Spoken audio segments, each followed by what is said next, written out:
I went through 3 years of hell, of constant doom, gloom, depression, anxiety, voices in my head. And I was like, what did I do to deserve this? Literally, nihilism started to set in, and I almost killed myself like multiple times throughout this stretch. And literally every day was just a battle to survive, essentially. It was so tough. And what kept me going was, deep down, I had a deep, profound existential love for life. Like deep down, I just had to really nurture that and access it. And everyone has access to this. They just don't know. You have to find it within yourself, you know? My old coach, his name was Coach Guti, he used to say, you know, whenever we were in like the shitter in a match, you know, I used to play soccer, football, whatever. Whenever we were in like a tough situation, he always said like, dig deep. And only now I understand like how to do that. There's a B. Even though the suffering was unbearable at times, I kept going.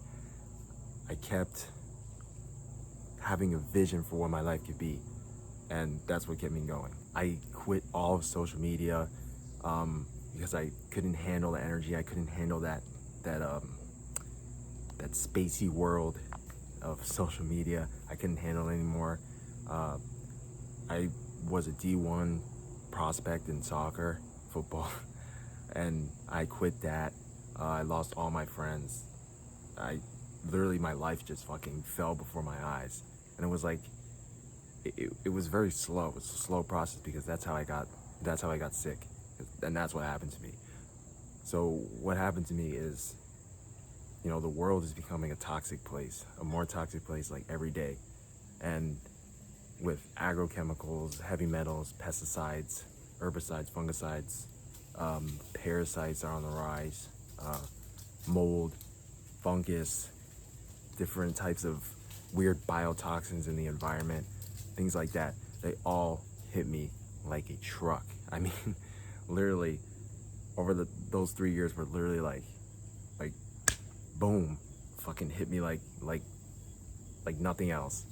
We have to understand that our society is very much in the dark ages. We're still in the dark ages. Like, there's no way around this. We're in the dark ages of even technology, of the way we use technology, and most importantly, we're in the dark ages of consciousness. Our consciousness is not anywhere near what it can be. And I mean, our level of awareness, our level of self-love, our level of love for humanity and people, for the environment, which is all a reflection of ourselves, it's not anywhere near what it can be. And all the toxins in the environment and everything, this isn't like to put fear into anyone or into myself, because healing never, ever comes out of fear. You can't heal with fear, and you can't fight fear with more fear. The only thing that, really, the only way out is love. That's the only way out. That's the only way to healing. The true path to healing is love. The tricky thing about toxicity is that, you know, it's like a spider. It like creeps up on you, creeps up on your back, and then before you know it, it just bites you. And then that bite, you know, slowly drips down your body and just overcomes you. And it just sucks. And even people had it worse than me, you know, through the years experiencing and researching and meeting new people, meeting new experts, and seeing the stories of what people have gone through. It's like, Jesus fucking Christ. They've gone through way worse stuff than me, and I had it fucking terrible. Some people go through this and they have like kids and the whole family and then their whole life. Like, it's a mess. For anyone who's going through chronic illness, I want you to know the most important thing, that illness is the universe's, God's greatest gift to you. Because what it does is it slows you down. It gives you space to really rewrite your own story, to write your own story, to break free from the trance of society that most people are in. So, as if you notice that most people are in a trance, an absolute fucking trance. What illness does is give you space to reflect, to contemplate, to slow down, because everything And our modern society is about quick, how fast can I go? How fast can I go? How much money can I make? How much this can I do? It's all nonsense, man.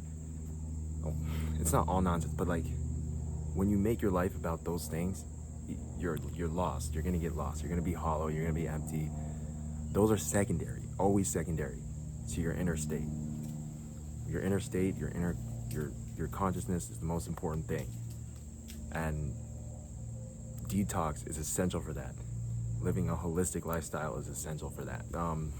Being in stillness are all essential for the healing process, and for you to choose the life that you want to live, not what your parents say, not what your society says, your partners, your wife, your kids, whatever.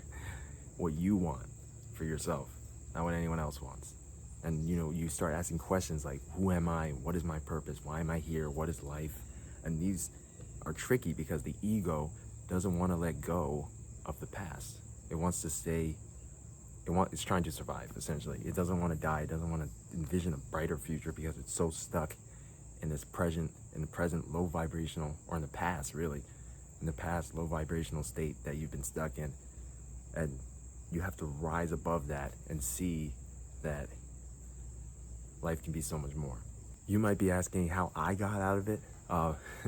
So big picture is like detox, homesteading, and spirituality, but this is like the insight that really changed it. So I had many breakdowns and I had many insights and breakthroughs, but the breakthrough that really pushed the brick wall through was, I was dealing with nihilism at the time, so the breakthrough was that my nihilism went full circle, what the fuck, full circle.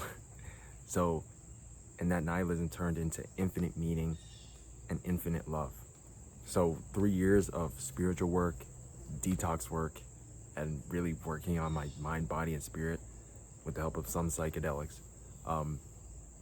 my nihilism went full circle, because I've talked about this in a previous video, where nihilism is it's a good thing. It's a great thing, actually. It's a great thing when you take it as an embodiment, when you go all the way with it. Most people are stuck at the level of belief. So they believe, like, their belief about nihilism is negative.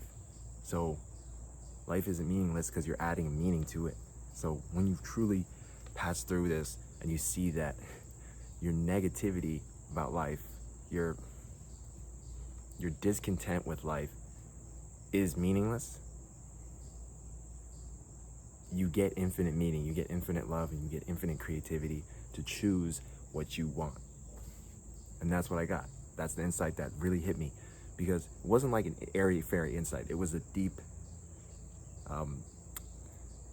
like, profound insight that really changed me. So to help with that insight and detoxification, like, liver flushes, heavy metal chelation, handling parasites, coffee enemas, getting rid of mucoid plaque, gallstones, vitamins, minerals, really healing my body, acupuncture, chiropractic adjustments, stuff like that, partnered with spiritual work, it's like the shit. It's the shit. And you partner that with, really living a natural lifestyle, holistic lifestyle. I have chickens right there. It's fucking the shit. And this is what my work is about. Don't worry, I'll be with you the whole process, because we do it together, or we do it never. I'll be with you. You gotta walk your own path, but I'll walk my path, and we can do it together. And peace. Comment if you have any questions. Check out my Substack, and peace.